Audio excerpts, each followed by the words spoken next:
شروع اللہ کے نام سے جو بڑا مہربان نہایت رحم کرنے والا ہے۔ السلام علیکم ورحمۃ اللہ وبرکاتہ۔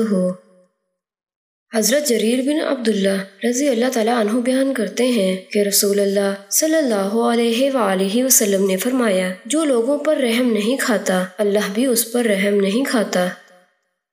حضرت ابو موسیٰ اشعری رضی اللہ تعالیٰ عنہ بیان کرتے ہیں کہ نبی کریم صلی اللہ علیہ وآلہ وسلم نے فرمایا، تکلیف دہ بات سن کر اللہ سے زیادہ صبر کرنے والا کوئی نہیں ہے۔ کم بخت مشرک کہتے ہیں کہ اللہ اولاد رکھتا ہے اور پھر بھی وہ انہیں معاف کرتا ہے اور انہیں روزی دیتا ہے۔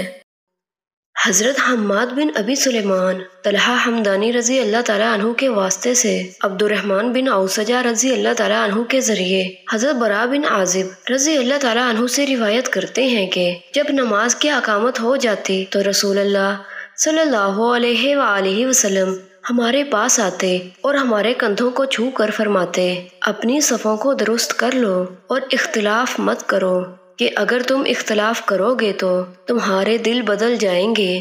بے شک اللہ تعالیٰ اور اس کے فرشتے اگلی صف والوں پر رحمت نازل کرتے ہیں۔ حضرت ابو ہریرہ رضی اللہ تعالیٰ عنہ بیان کرتے ہیں، رسول اللہ صلی اللہ علیہ وآلہ وسلم سے دریافت کیا گیا، کون سا عمل افضل ہے؟ آپ صلی اللہ علیہ وآلہ وسلم نے فرمایا، اللہ اور اس کے رسول پر ایمان لانا۔ عرض کیا گیا، پھر کون سا؟ آپ صلی اللہ علیہ وآلہ وسلم نے فرمایا، اللہ کی راہ میں جہاد کرنا۔ عرض کیا گیا، پھر کون سا؟ آپ صلی اللہ علیہ وآلہ وسلم نے فرمایا، حج مقبول۔